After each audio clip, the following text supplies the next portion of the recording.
Hey y'all, it's Kayla. Welcome to my channel. The topic that I have for today is a little bit more serious, and it's probably gonna have a lot of controversy about the issue, but that's fine, that's okay. These are my thoughts about the topic. Like, your thoughts don't have to align with it, but this is just how I feel. Okay, so I have my phone and it has like notes on it that I wrote at 4 this morning, so that's why I'm going to be looking at it.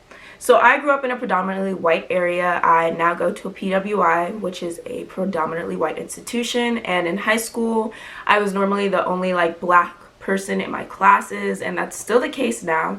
It doesn't really bother me because I've been doing this for so long, and to be honest, not everyone in the classroom needs to look like you. Like, yes, it's nice and it's empowering, but the real world is not like that. Wherever you work, most likely that's not gonna be the case. You're not gonna be in a room with like all black people. But growing up, I've been called whitewashed and Oreo. I've had my black card and my Jamaican card revoked.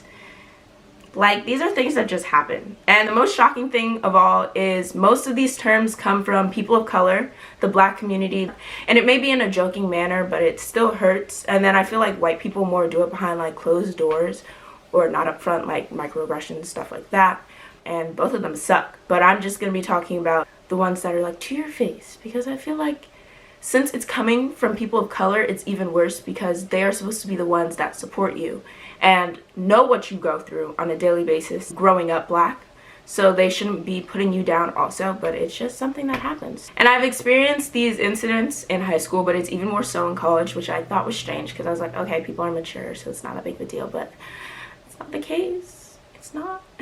And I'm not saying that black people are the only racist people around. Like, white people are racist too. Look at history, look in a book, look on the news for 5 minutes. Racists still exist today, and racism is still a thing. So if you think it's not, that's a whole other situation, but I'm not getting into that right now. So my first point to any child who's being called whitewashed, not black enough, I'm just gonna say, not every person of color is going to be your best friend. They're not going to be your biggest supporters in life. Like, yes, some of them will be, definitely. And you should associate yourself with black people. I'm not saying don't talk to black people or don't talk to people who are like you. I'm just saying that you need to branch out to other cultures also and get to know other people, because there are beautiful people out there who come from so many different places. You should appreciate those different places and what makes people different from you. And understand that our skin color ties us to a long past of mistreatment over time.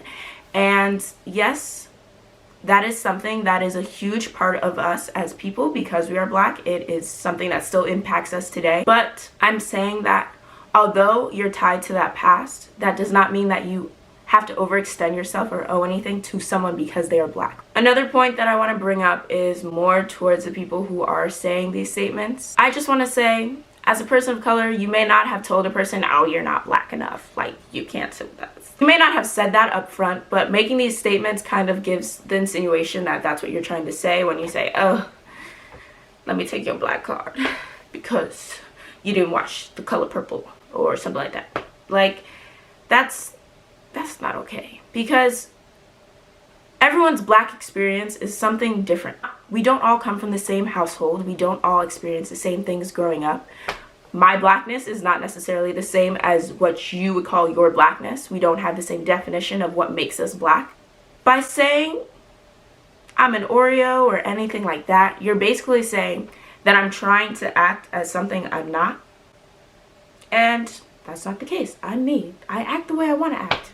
And I don't have to try to prove my blackness to anybody else, and neither do you. We all have different definitions of what makes us us.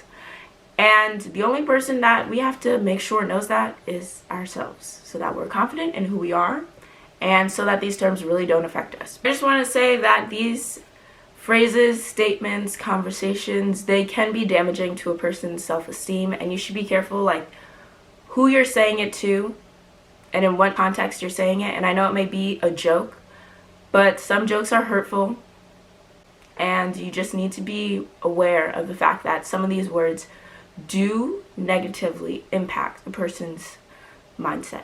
I know I'm being a tad dramatic with the whole black card revoked and Jamaican card revoked, because I know it's said in a joking way, and sometimes it can be funny, but sometimes it can also be hurtful.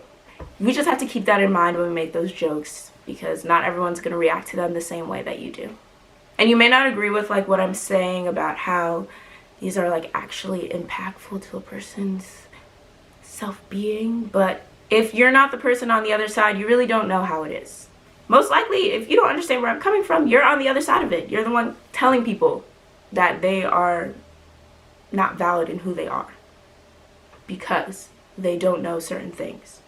That's not something that should be going on. Bottom line is, my Black and Jamaican experience should not be discredited or invalidated by others, because it's something that's true to me and I know what makes me me. And I would like to point out, this video is not a cry for help or for apologies from people who have said these things to me in the past, because since I'm good, like, it's not that serious, to me at least. But I know other people who do suffer a lot because of these words, and that's the main reason why I wanted to make this video, because I know that it can be very impactful on a person's life and their self-esteem.